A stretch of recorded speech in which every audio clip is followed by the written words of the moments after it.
কাজলা দিদি লিখেছেন যতীন্দ্রমোহন বাগচি। বাঁশবাগানের মাথার উপর চাঁদ উঠেছে ওই, মাগো আমার শোলক বলা কাজলা দিদি কই।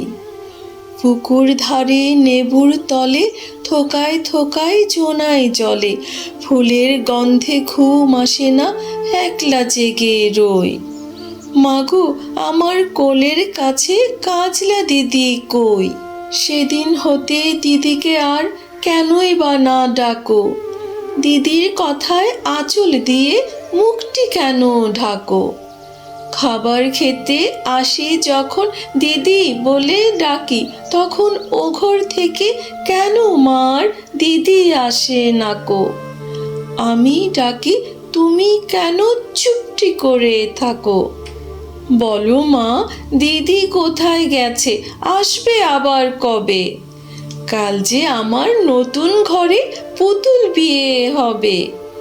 দিদির মতন ফাঁকি দিয়ে আমিও যদি লুকোই গিয়ে, তুমি তখন একলা ঘরে কেমন করে রবে। আমিও নাই দিদিও নাই, কেমন মজা হবে। ভুইচা পাতে ভরে গেছে শিউলি গাছের তল, মারাস নেমা পুকুর থেকে আনবি যখন জল। ডালিম গাছের ডালের ফাঁকে বুলবুলিটি লুকিয়ে থাকে, তৃষ্ণা তারে উড়িয়ে মাগো ছিঁড়তে গিয়ে ফল। দিদি এসে শুনবে যখন বলবে কি মা বল। বাঁশবাগানের মাথার উপর চাঁদ উঠেছে ওই, এমন সময় মাগো আমার কাজলা দিদি কই।